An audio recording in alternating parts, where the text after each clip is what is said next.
Cette actualité vous est présentée en collaboration avec Cryptost Academy. Ayez un temps d'avance sur le marché crypto en rejoignant notre communauté premium. Salvador. Bukele cède face au FMI et modifie la loi Bitcoin. Quel changement pour le pays? Le Salvador franchit un nouveau cap. Pour obtenir un financement total de 3,5 milliards de dollars, incluant 1,4 milliard du FMI, le gouvernement Bukele accepte de réviser la loi Bitcoin. Cet accord pourrait être perçu comme un échec pour le Bitcoin, risquant de lui faire perdre son statut de monnaie légale.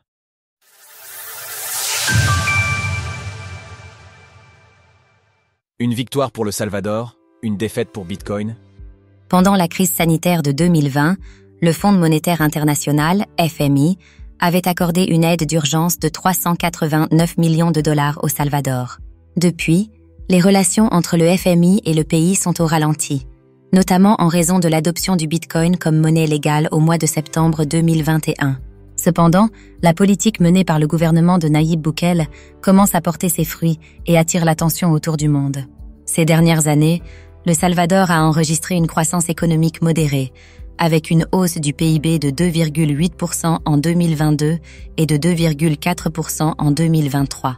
Par ailleurs, les prix à la consommation, CPI, ont nettement diminué, atteignant une déflation de 0,30 et 1% au mois de novembre 2024, soit une baisse de 8 points par rapport au pic de 7,76% en juin 2022.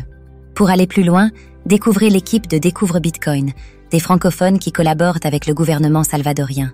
Dans un communiqué publié ce lundi, le FMI a annoncé la conclusion d'un accord préliminaire avec le gouvernement salvadorien pour un programme de 40 mois dans le cadre de l'Extended Fund Facility, EFF. Ce programme prévoit un prêt de 1,4 milliard de dollars du FMI, accompagné d'un financement complémentaire de 2,1 milliards de dollars provenant de la Banque mondiale et d'autres institutions régionales, portant le total à 3,5 milliards de dollars. https twitter.com Nayib Bukele. Status 1,869 484 520 milliards 115 937 792 points.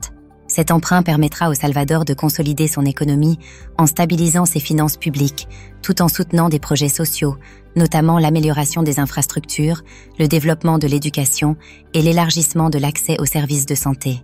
Qu'est-ce que l'accord avec le FMI change pour l'adoption de Bitcoin au Salvador? Cet accord n'est pas encore entièrement validé et nécessite un examen, puis l'approbation du conseil d'administration du FMI attendu pour début février 2025. De plus, il a été négocié en contrepartie de concessions et de modifications de la Bitcoin Ley, ce qui pourrait être perçu comme un échec par une partie de la communauté Bitcoin. Toutefois, certains points méritent d'être nuancés. Si l'accord est approuvé, plusieurs changements seront mis en œuvre. L'acceptation des paiements en BTC deviendra facultative, y compris pour les grandes entreprises. Les achats de BTC par le gouvernement seront limités. Les taxes ne pourront plus être payées en Bitcoin. Le gouvernement se retirera progressivement de la gestion du portefeuille Chivo. Pour un observateur externe, ces modifications pourraient sembler être un échec pour Bitcoin, notamment en raison de la possible perte de son statut de monnaie légale. Cependant, dans les faits, elles affecteront peu, voire pas du tout, l'adoption actuelle du BTC au Salvador. Bien que la loi obligeait les entreprises disposant des moyens nécessaires à accepter les paiements en BTC, dans la pratique, cette obligation n'était pas réellement appliquée. Les commerçants peu enclins à adopter le Bitcoin trouvaient ces paiements contraignants, tandis que ceux qui choisissaient de l'accepter volontairement facilitaient une adoption plus fluide et efficace. Cette approche volontaire est également davantage en accord avec les valeurs fondamentales de libre accès et d'utilisation qui sous-tendent le concept de Bitcoin. Concernant la limitation des achats de BTC par le gouvernement, les détails restent flous. Le Bitcoin Office du Salvador a affirmé sur le réseau X qu'il poursuivrait ses achats d'un Bitcoin par jour, une pratique instaurée depuis fin 2022.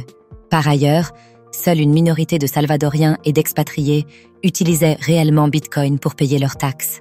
Même certaines institutions publiques, comme les services de police pour les amendes ou encore des musées et parcs, avaient du mal à accepter ces paiements. Enfin, le désengagement progressif du gouvernement dans la gestion du portefeuille Chivo répondait à une demande fréquente de nombreux bitcoiners.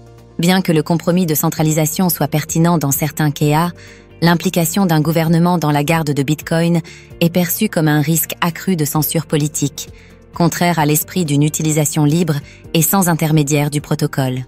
Après avoir épargné pour 100 € d'achat de BTC, retrouvez toutes les actualités crypto sur le site cryptost.fr.